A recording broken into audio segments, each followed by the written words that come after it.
ಇನ್ನು ಸಂಜೆ ನವೀನ್ ಫಾರ್ಮ್ ಹೌಸ್ನಲ್ಲಿ ಜಾನಕಮ್ಮನವರ ಅಂತ್ಯ ಸಂಸ್ಕಾರ ನೆರವೇರುತ್ತೆ. ಮಧ್ಯಾಹ್ನ 3 ಗಂಟೆಯವರೆಗೂ ಕೂಡ ಸಾರ್ವಜನಿಕ ಅಂತಿಮ ದರ್ಶನಕ್ಕೆ ವ್ಯವಸ್ಥೆಯನ್ನ ಮಾಡಲಾಗಿದೆ. ಕಣಿಯನ ಹುಂಡಿಯಲ್ಲಿರುವಂತಹ ನವೀನ್ ಅವರ ತೋಟದಲ್ಲಿ ಅಂತ್ಯಕ್ರಿಯೆ ನೆರವೇರುತ್ತೆ. ಮೈಸೂರು ಜಿಲ್ಲೆ ಹೆಚ್ಡಿ ಕೋಟೆಯ ಕಣಿಯನ ಹುಂಡಿ ಗ್ರಾಮ ನೋಡ್ತಾ ಇದ್ದೀರಿ. ವಿಜಯ್ ಪ್ರಕಾಶ್ ಅವರು ಭಾವುಕರಾಗಿದ್ದಾರೆ. ಎಸ್ ಜಾನಕಿಯವರನ್ನ ನೋಡ್ತಾ ಪ್ರತಿಯೊಬ್ಬರ ಕಣ್ಗಳು ಕೂಡ ಇವತ್ತು ಕಂಬನಿಯಿಂದ ತುಂಬಿ ಹೋಗಿವೆ. ಮನಸ್ಸು ನೋವಿನಿಂದ ಕೂಡಿದೆ. ಭಾರತೀಯ ಚಿತ್ರರಂಗಕ್ಕೆ, ಸಂಗೀತ ಲೋಕಕ್ಕೆ ಅಪಾರ ಕೊಡುಗೆಯನ್ನು ನೀಡಿದಂತಹ ಎಸ್ ಜಾನಕಮ್ಮನವರನ್ನ ಕಳ್ಕೊಂಡು ಸಂಗೀತ ಲೋಕವೇ ಇವತ್ತು ಬಡವಾಗಿದೆ. ಇಂತಹ ಸಂಗೀತ ಸಾಮ್ರಾಜ್ಞಿಯ ಸ್ಥಾನವನ್ನು ತುಂಬುವುದಕ್ಕೆ ಮತ್ತಾರಿಂದಲೂ ಕೂಡ ಸಾಧ್ಯ ಇಲ್ಲ. 1000 ಅಲ್ಲ, 2000 ಅಲ್ಲ, ಬರೋಬ್ಬರಿ 48,000 ಗೀತೆಗಳು ಜಾನಕಮ್ಮನವರ ಮಧುರ ಕಂಠಸಿರಿಯಿಂದ ಹೊರಹೊಮ್ಮಿದೆ. ಅದು ಕೋಟ್ಯಾಂತರ ಅಭಿಮಾನಿಗಳ ಮನಸ್ಸಿನಲ್ಲಿ ಹಾಗೆಯೇ ಅಜರಾಮರವಾಗಿದೆ. ಎಸ್ ಜಾನಕಿಯವರ ಅಗಲಿಕೆಗೆ ಗಾಯಕರು ಕಂಬನಿಯನ್ನ ಮಿಡಿತಾ ಇದ್ದಾರೆ. ಎಸ್ ಜಾನಕಿಯವರ ಜೊತೆಗೆ ಹಾಡಿದ್ದ ಗಾಯಕ ಅಕ್ಬರ್, ಯಡಗಾನಪಲ್ಲಿ ಗ್ರಾಮದ ಗಾಯಕ ಅಕ್ಬರ್ ಅವರು ಜಾನಕಿಯವರ ಅಗಲಿಕೆಗೆ ಕಂಬನಿ ಮಿಡಿದಿದ್ದಾರೆ. ಕೋಲಾರ ಜಿಲ್ಲೆ ಶ್ರೀನಿವಾಸಪುರದ ಮೂಲದವರು. ಪ್ರತಿಯೊಬ್ಬರೂ ಕೂಡ, ನಾವು ಆವಾಗಲೇ ಅಭಿಮಾನಿಗಳು ಕೂಡ ಅವರ ಅಂತಿಮ ದರ್ಶನಕ್ಕೆ ಬಂದಂತಹ ಸಂದರ್ಭದಲ್ಲಿ ಅದೆಷ್ಟು ಭಾವುಕರಾಗಿದ್ರು. ಆತ್ಮೀಯ ಒಡನಾಟ ಇಲ್ಲ, ಯಾವತ್ತೂ ಕೂಡ ಮುಖತಃ ಒಮ್ಮೆಯೂ ಕೂಡ ಭೇಟಿಯಾಗಿಲ್ಲ. ಆದರೂ ಒಬ್ಬ ವ್ಯಕ್ತಿಯ ಅಗಲಿಕೆ ಇಷ್ಟೊಂದು ಬಾಧಿಸುತ್ತೆ ಅಂದರೆ ಅವರ ಹಾಡುಗಾರಿಕೆ, ಅವರ ಸಂಗೀತ ಅದೆಷ್ಟರ ಮಟ್ಟಿಗೆ ಮನ ಮುಟ್ಟಿದೆ ಅನ್ನೋದನ್ನು ಪದಗಳಲ್ಲಿ ಹೇಳೋದಕ್ಕೆ ಸಾಧ್ಯವಿಲ್ಲ.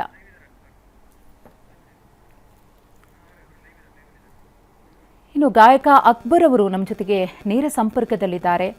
ಮಾತನಾಡ್ತಾ ಹೋಗೋಣ. ಅಕ್ಬರ್ ಅವರೇ, ನಿಜಕ್ಕೂ ಕೂಡ ಏನು ಪ್ರಶ್ನೆ ಕೇಳಬೇಕು ಅನ್ನೋದು ತೋಚ್ತಾ ಇಲ್ಲ. ಜಾನಕಮ್ಮನವರನ್ನು ಕಳ್ಕೊಂಡು ಇಡೀ ಸಂಗೀತ ಲೋಕವೇ ಬಡವಾಗಿದೆ. ತಾವು ಕೂಡ ಎಷ್ಟು ದುಃಖಿತರಾಗಿದ್ದೀರಿ ಅನ್ನೋದು ನಮಗೆ ಗೊತ್ತು. ಈ ಕ್ಷಣದಲ್ಲಿ ಅವರನ್ನು ಹೇಗೆ ಸ್ಮರಿಸ್ತೀರಿ ಅಂತ ಅಕ್ಬರ್ ಅವರೇ? ಮಾತು ಬರಲ್ಲ. ಅಮ್ಮ ನಮ್ಮನ್ನು ಅಗಲಿದ್ದಾರೆ. ಈ ಬಡ ಕಲಾವಿದರ ಮನೆಗೆ ಅಮ್ಮ ಬಂದಿದ್ರು. ಅವ್ರ ಜೊತೆ ಕೂಡಿ ನಾನು ಹಾಡಿದ ಹಾಡುಗಳು ರಾತ್ರಿಯಿಂದ ಕೇಳ್ಕೊಂಡು ಕಣ್ಣಲ್ಲಿ ನೀರು ಹೋಗ್ತಾನೆ ಇದೆ. ಬಟ್ ತುಂಬ ದೊಡ್ಡ ಮಟ್ಟದ ಇದು ನಷ್ಟ.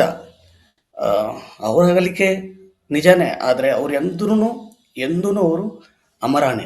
ಪ್ರತಿ ಮನೆಯಲ್ಲೂ, ಪ್ರತಿ ದೇವಸ್ಥಾನದಲ್ಲೂ, ಪ್ರತಿ ಮನಗಳಲ್ಲೂ ಅಮ್ಮ ಇದ್ದಾರೆ, ಇರ್ತಾರೆ. ನಾನು ಅವ್ರ ಜೊತೆ ಹಾಡಿದ ಕೆಲವು ಹಾಡುಗಳು ಅಮ್ಮ ಪರ್ಮಿಷನ್ ಕೊಡಲಿ ಅಂತ ಕಾದು ನಾನು ಯಾವತ್ತೂ ಸೋಷಿಯಲ್ ಮೀಡಿಯಾದಲ್ಲಿ ಹಾಕ್ಕೊಳ್ಳಿಲ್ಲ. ರಾತ್ರಿ ನಾನು ಧೈರ್ಯ ಮಾಡಿದೆ ಅದನ್ನು ಹಾಕ್ಕೊಳ್ಳೋಕ್ಕೆ. ನಿಂಗಾಗಿ ಹೇಳುವೆ ಕಥೆ ನೂರನು, ನಾನಿಂದು ನಗಿಸುವೆ ನಿನ್ನನು ಅಂತ ಹಾಡಿದಾಗ ಅಮ್ಮ, ಏಯ್ ನೀನು ನನಗೆ ಬಾಲಸರು ಜ್ಞಾಪಿಸ್ತೀಯೋ, ತುಂಬ ಚೆನ್ನಾಗಿ ಹಾಡ್ತೀಯ ನೀನು, ಇನ್ನೊಂದು ಹಾಡು ಹಾಡು ಅಂದ್ಕೊಂಡು ಕಣ್ಣಲ್ಲಿ ಹಾಕೊಂಡ್ಬಿಟ್ರು ಬಾಲಸರ್ನ ನೆನೆಸ್ಕೊಂಡು ಅಮ್ಮ.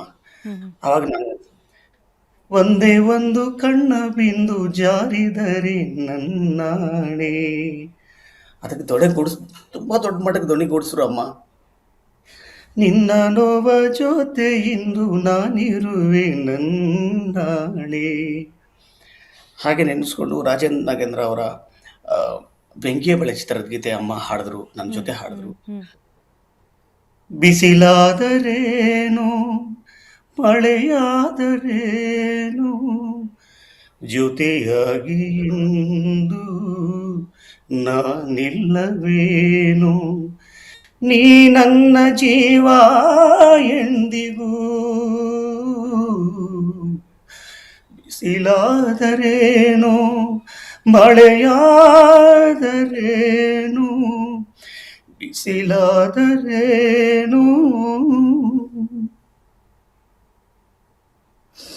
ಸಾರಿ, ನನಗೆ ಆಗ್ತಾ ಇಲ್ಲ ಕಣ್ಣಲ್ಲಿ. ಅರ್ಥ ಆಗತ್ತೆ ಅಕ್ಬರ್ ಅವರೇ. ಯಾಕಂದ್ರೆ ಇದು ನಮ್ದು ಅಥವಾ ನಿಮ್ದು ನೋವಲ್ಲ, ಇಡೀ ಸಂಗೀತ ಲೋಕವೇ ಇವತ್ತು ಈ ರೀತಿ ಕಂಬನಿಯನ್ನ ಮಿಡಿತಾ ಇದೆ. ಯಾರಿಗೂ ಕೂಡ ಇದನ್ನ ಅರಗಿಸಿಕೊಳ್ಳೋದಕ್ಕೆ ಆಗ್ತಾ ಇಲ್ಲ. ಹೌದು, ಜಾನಕಿ ಅಮ್ಮನವರು ಸಂಪೂರ್ಣ ಜೀವನವನ್ನ ಕಳೆದು ನಮ್ಮನ್ನ ಅಗಲಿದ್ದಾರೆ. ದೈಹಿಕವಾಗಿ ನಮ್ಮ ಜೊತೆ ಇಲ್ಲದೆ ಇರಬಹುದು, ಆದರೆ ಅವರ ಹಾಡುಗಳ ಮೂಲಕ ಸದಾ ಚಿರಸ್ಥಾಯಿಯಾಗಿ ನಮ್ಮ ಮನಸ್ಸುಗಳಲ್ಲಿ ನೆಲೆ ನಿಂತಿರ್ತಾರೆ. ಇನ್ನೊಂದು ಪ್ರಶ್ನೆ ಅಕ್ಬರ್ ಅವರೇ, ಕೊನೆಯದಾಗಿ ನೀವು ಜಾನಕಿ ಅಮ್ಮನವರನ್ನ ಭೇಟಿಯಾಗಿದ್ದು ಯಾವಾಗ? ಆ ಕ್ಷಣ ಹೇಗಿತ್ತು ಅಂತ ಅಕ್ಬರ್ ಅವರೇ? ಮೇಡಮ್, ಅವರು ನಮ್ಮ ಮನೆಗೆ ಬಂದಿದ್ದು ಆ ಕ್ಷಣ ಎಂದಿಗೂ ಕೊನೆ ಕ್ಷಣ ಅಂತೂ ಅಲ್ಲ ಅದು. ನಾನು ಇರೋವರೆಗೂ ಪ್ರತಿದಿನ ಅನ್ನೋದು ನಿತ್ಯವಾದ ಕ್ಷಣ ನನಗೆ. ಅದು ಹೆಂಗ್ ಸಾಧ್ಯ ಆಯ್ತೋ ಗೊತ್ತಿಲ್ಲ. ಈ ಬಡ ಕಲಾವಿದನ ಮನೆಗೆ ಬಂದು ಕೂತ್ಕೊಂಡು ಊಟ ಮಾಡಿ ನನ್ನ ಜೊತೆ 4-5 ಹಾಡು ಹಾಡಿ ಚೆನ್ನಾಗಿ ಹಾಡ್ತೀಯೋ ಅಂತ ಆಶೀರ್ವಾದ ಮಾಡಿ ಹೋದ್ರು. ಅಮ್ಮನ ಕೃಪೆ ನಿನಗಿದೆಯೋ ಅಂತ ಹೇಳಿದ್ರಲ್ಲ, ಹಾಗೆ ಅವ್ರು ಹೋದ ನಂತರ ಇವಾಗ ನನ್ನ ಬಗ್ಗೆ ನಾನು ಹೇಳ್ಕೊಳ್ಳೋಂಥ ಸಮಯನೂ ಅಲ್ಲ, ಬೇಡನೂ ಬೇಡ. ಅಮ್ಮ ಹೋಗಿರೋದು ದೊಡ್ಡ ಮಟ್ಟದ ಲಾಸ್ ಇದು. ಆ ಕೋಗಿಲೆ ಕಂಠ ಮತ್ತೆ ಇಲ್ಲೂ ಬರಲ್ಲ. ಖಂಡಿತ ಅಕ್ಬರ್ ಅವರೇ, ನಿಮ್ಮ ಜೊತೆಗೆ ನಾನು ಮಾತನಾಡ್ತೀನಿ. ಅಕ್ಬರ್ ಅವರಾಗಲೇ ಹೇಳ್ತಾ ಇದ್ರು, ಅಮ್ಮನ ಪರ್ಮಿಷನ್ ಇಲ್ಲದೆ ನಾನು ಸೋಷಿಯಲ್ ಮೀಡಿಯಾದಲ್ಲಿ ಯಾವುದೇ ಹಾಡಿನ ವಿಡಿಯೋ ತುಣುಕನ್ನು ಹಾಕುವಂತಹ ಸಾಹಸವನ್ನು ಮಾಡಲಿಲ್ಲ ಅಂತ ಹೇಳಿ. ಹಾಗೂ ಕೂಡ ನಿನ್ನೆ ಅವರ ಅಗಲಿಕೆಯ ನೋವಿನಲ್ಲೇ ಅವರು ಒಂದು ವಿಡಿಯೋವನ್ನು ಶೇರ್ ಮಾಡಿದ್ದಾರೆ. ಅದರಲ್ಲಿ ಎಸ್ ಜಾನಕಮ್ಮನವರ ಜೊತೆಗೆ ಹಾಡಿದ್ದಾರೆ. ಜಾನಕಿಯವರು ಕೂಡ ತಮ್ಮ ಕಂಠವನ್ನು ಧ್ವನಿಗೂಡಿಸಿದ್ದಾರೆ. ಹಾಗಿದ್ರೆ ಆ ಹಾಡು ಯಾವುದು? ಆ ವಿಡಿಯೋವನ್ನು ಒಂದ್ಸಲ ನೋಡೋಣ.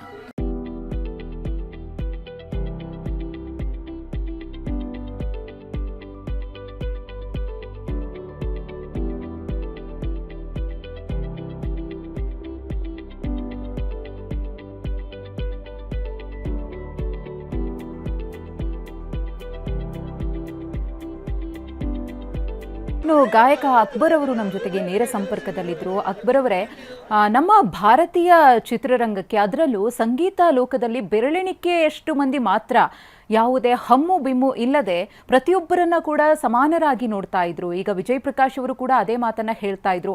ಹೊಸಬರಿಗೆ ಅದೆಷ್ಟರ ಮಟ್ಟಿಗೆ ಅವರು ಮನ್ನಣೆಯನ್ನ ಕೊಡ್ತಾ ಇದ್ರು, ಪ್ರೋತ್ಸಾಹಿಸ್ತಾ ಇದ್ರು ಅಂತ ಹೇಳಿ. ಇವನ್ ಡಾಕ್ಟರ್ ರಾಜ್ಕುಮಾರ್ ಅವರ ವಿಚಾರದಲ್ಲೂ ಕೂಡ ಜಾನಕಿ ಅಮ್ಮನವರು ಹಾಗೇನೆ ನಡ್ಕೊಂಡಿದ್ರು. ರಾಜ್ಕುಮಾರ್ ಅವರು ಒಬ್ಬ ಅದ್ಭುತ ಗಾಯಕ ಅನ್ನೋದನ್ನ ಗುರುತಿಸಿದ್ದು ಕೂಡ ಜಾನಕಿ ಅಮ್ಮನವರ ಒಂದು ದೊಡ್ಡ ಗುಣ ಅನ್ನೋದ್ರ ಬಗ್ಗೆ ನಮಗೆ ಮಾಹಿತಿ ಇತ್ತು. ಸೊ ತಮಗೂ ಕೂಡ ಅದೇ ಧಾಟಿಯಲ್ಲಿ ಅವರು ಸಪೋರ್ಟ್ ಮಾಡ್ಕೊಂಡು ಬಂದ್ರು. ಅಂತಹ ವ್ಯಕ್ತಿತ್ವದ ಬಗ್ಗೆ ನಾವು ಮಾತನಾಡೋದಾದ್ರೆ, ಇನ್ನು ಮುಂದೆ ಈ ರೀತಿಯ ವ್ಯಕ್ತಿಯನ್ನ ಅಥವಾ ವ್ಯಕ್ತಿತ್ವವನ್ನ ಸಂಗೀತ ಲೋಕದಲ್ಲಿ ನೋಡೋದಕ್ಕೆ ಸಾಧ್ಯವೇ ಇಲ್ಲ ಅಂತ ಅನ್ಸ್ಬಿಡುತ್ತೆ. ಎಲ್ಲ ಆಸ್ಥಾನಗಳಲ್ಲೂ ಇದ್ದಾರೆ, ಎಲ್ಲ ದೇವಸ್ಥಾನಗಳಲ್ಲೂ ಇದ್ದಾರೆ, ಎಲ್ಲ ಮನೆಗಳಲ್ಲೂ ಇದ್ದಾರೆ, ಎಲ್ಲ ಮನೆಗಳಲ್ಲೂ ಇದ್ದಾರೆ. ಅವರು ಅಮರವಾಗಿದ್ದಾರೆ, ಅಜರಾಮರವಾಗಿದ್ದಾರೆ. ಇದಕ್ಕಿಂತ ಬೇರೆ ಬೇರೆ ಪದ ಇಲ್ಲ. ಮಾಮೂಲಿ ಗಾಯಕ ನಾನು, ಏನೇನೂ ಬರಲ್ಲ ನನಗೆ. ಅಮ್ಮ ನನ್ನ ಜೊತೆ ಹಾಡಿ ಚೆನ್ನಾಗಿ ಹಾಡ್ತೀವೋ ಅಂತ ಹೇಳಿದ್ಮೇಲೆ ಅದು ನನಗೆ ವರ ಅಲ್ವೇ. ಆಮೇಲೆ ಯಾರ ಜೊತೆ ಹಾಡಿಲ್ಲ, ಅವರು ಎಲ್ಲರ ಜೊತೆ ಹಾಡಿದ್ದಾರೆ, ಎಲ್ಲ ದಿಗ್ಗಜರುಗಳ ಜೊತೆ ಹಾಡಿದ್ದಾರೆ. ಕೇಳಿದ್ರೆ ನನಗೇನು ಬರಲ್ಲ, ನಾನು ಇನ್ನೂ ಕಲಿತಾ ಇದ್ದೀನಿ ಅಂತ ಎಂಥ ಮಾತು ಹೇಳ್ತಾರಂದ್ರೆ, ಆ ಪದ ದೇವರಾಣೆ ಈಗಿರೋ ಗಾಯಕರುಗಳಲ್ಲಿ ನಾವು ಕಾಣಕ್ಕೆ ಸಾಧ್ಯನೇ ಇಲ್ಲ. ಆ ಗುಣಗಳು ಎಲ್ರಿಗೂ ಬರಲಿ, ಅವರ ಆಶೀರ್ವಾದ ಎಲ್ರಿಗೂ ಸಿಗಲಿ ಅಂತ ನಾನು ನಿಜವಾಗ್ಲೂ ದೇವರ ಹತ್ರ ಬೇಡ್ಕೋತೀನಿ. ಧನ್ಯವಾದ ಅಕ್ಬರ್ ಅವರೇ, TV9 ಜೊತೆಗೆ ಮಾತನಾಡಿದ್ದಕ್ಕೆ. ಇದು ಗಾಯಕ ಅಕ್ಬರ್ ಅವರ ಮಾತು. ಎಸ್ ಜಾನಕಿ ಅವರ ಜೊತೆಗಿನ ತಮ್ಮ ಒಡನಾಟದ ಬಗ್ಗೆ ಅವರು ಮಾತನಾಡಿದರು.